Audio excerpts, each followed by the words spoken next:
Le président américain a déclaré qu'il avait accordé à Washington un délai jusqu'au 6 avril, le 6 avril. Comme délai. Si Téhéran ne répond pas favorablement lors des négociations, il lancera une attaque à tous les niveaux, énergie, pétrole et points vitaux en Iran. Tout d'abord, quel est votre commentaire sur cette menace? Nous avons été mis à l'épreuve à plusieurs reprises et nous n'acceptons pas les ultimatums ni les délais qui sont imposés. Ce qui nous importe, c'est de garantir les intérêts et les droits du peuple iranien. Et personne ne peut nous imposer de délai. Ces délais artificiels ne servent qu'à compliquer les choses. Et vous avez vu que ce délai a déjà été prolongé 2 fois jusqu'à présent.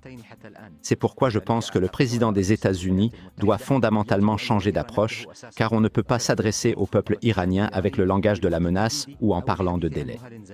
Le peuple iranien, un peuple grand et civilisé, doté d'une civilisation ancienne et d'une culture très riche, qui doit être abordé avec respect. Sinon, ils recevront une réponse, comme c'est le cas actuellement sur les champs de bataille.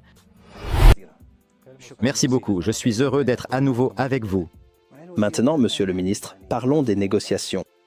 Il existe une vision américaine qui affirme que les négociations se poursuivent et que l'Iran a accepté les conditions américaines.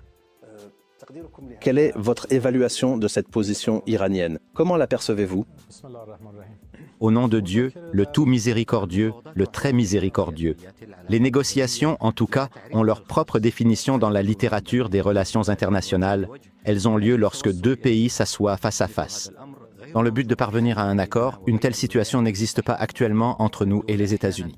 Mais parfois, les pays échangent des messages par l'intermédiaire de différents États agissant comme médiateurs ou de manière directe ou indirecte, et ils s'envoient ainsi des messages. Cela ne s'appelle pas des négociations, mais c'est ce qui se passe actuellement entre l'Iran et les États-Unis. Nous recevons des messages de la part américaine, certains de ces messages sont directs et d'autres nous parviennent par l'intermédiaire de nos amis dans la région. Et chaque fois que cela était nécessaire, nous répondons à ces messages. C'est pourquoi aucune négociation n'a encore été engagée et les allégations avancées à ce sujet sont incorrectes. L'échange de messages, qui comporte parfois des avertissements de notre part ou de la part de l'autre partie, peut inclure certains points. Mais cela ne s'appelle pas des négociations. C'est simplement un échange de messages qui se poursuit actuellement par l'intermédiaire de médiateurs.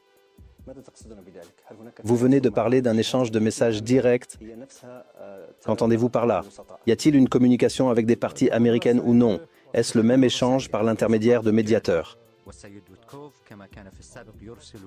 L'échange de messages par l'intermédiaire de médiateurs se poursuit et M. Witkoff, comme auparavant, continue d'envoyer des messages. Comme je l'ai mentionné, cela ne signifie en aucun cas qu'il y a des négociations, il s'agit simplement d'un échange de messages.